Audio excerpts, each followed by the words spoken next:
makaburi. Hayo makaburi achana nayo. Huyu mzee wa imani kwa mara ya kwanza Mungu anamtokea. Jambo la kwanza, anambadilisha plate number. Anambadilisha nini? Plate number. Namba ya usajili. Haleluya. Akamwambia Abrahamu, hutaitwa Abraham tena, bali nani? Ibrahim. Kila jina hubeba tabia. Kwenye majina kuna tabia. Kuna wengine wapewa jina lenye tabia ya mtu fulani. Kwa umekuwa na tabia ya jina hilo, lazima ukubali kujivua kwenye hilo gamba, kujitoa ili uwe salama. Wengine majina yetu ndio taabu zetu. Ndio kitu kisemwa sana, watu wanaomba. Mimi nasema hivi, majina yana taabu zake.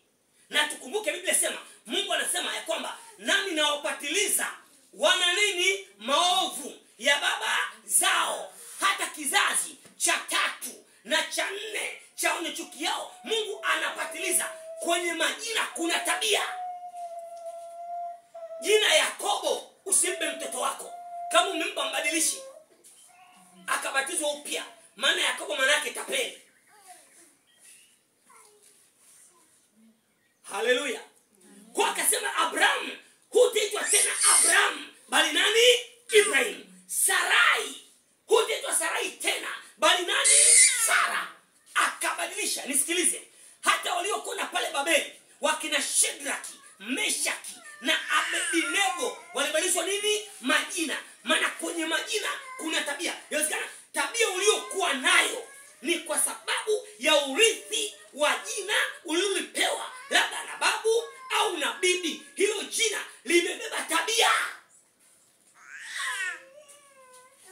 Oh, haleluya. Amen. Haleluya. Amen. Hilo jina limechukua tabia.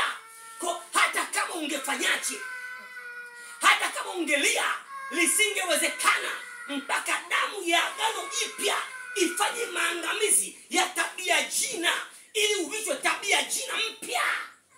Biblia inasema ni heri kuchagua jina zuri, haleluya, kuliko marashi.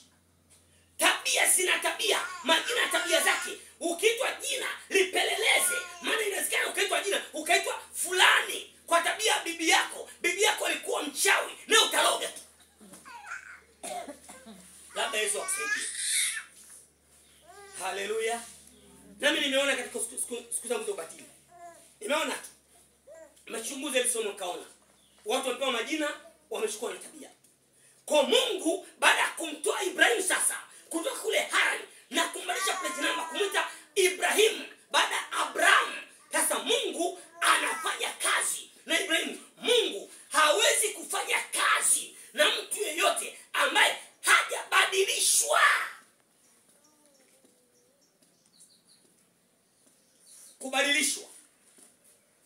Kubadilishwa. Kwa Mungu akifanya kazi na Ibrahim, hapa anamtokea Ibrahim akiwa kwenye maombi, akiwa anaomba kwamba Mungu ampatie mtoto. Sikiliza, Mungu ampatie nani? Mtoto. Ibrahim akiwa anaomba, anaamka, anaona watu wangapi? Watu wangapi wamesimama mbele yake. Akashangaa, akawalaki, akaleta maji, akaosha miguu. Jamani, kama mnaona vyema, kaeni hapa. Haleluya. Tule chakula kwa pamoja ili mburudishe mioyo yenu, maana mmechoka. Kaeni. Akawabemeleza, wakakubali wale jamaa, wakakaa. Hakujua ni wakina nani, lakini kwa kuwa ndani yake kulikuwa na roho ya ukarimu, hakuogopa kukarimu wageni.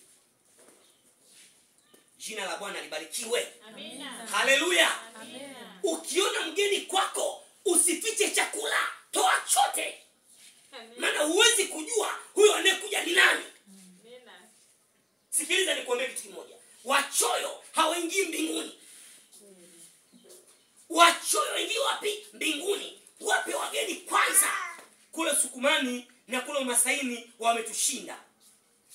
Umasaini ukienda pale, kama ni mgeni, lazima upewe kikombe cha maziwa na lazima unywe. Usukumani ukienda pale, ukikuta wanakula hakuna kukaribishwa. Kuna Usukuma hapo. Kuna Wasukuma hapa. Nyosha mkono juu Msukuma. Nyosha mkono, usiogope. Usukuma ni kabila zuri tu. Nyosha. Nyosha tu. Jamani Wasukuma ni Wasukuma kwa moyo kidogo. Kumbe hapo tena moja jamani. Mbona ulinyosha ukaacha? Wasukuma nyosha mikono juu Wasukuma. Nyosha tu. Mbona mimi nawajua? Haleluya. Yaani nyosha maana yaani Wasukuma wao ukienda kule kwao ukikuta msosi huambii karibu, wewe unakwenda unatia timu.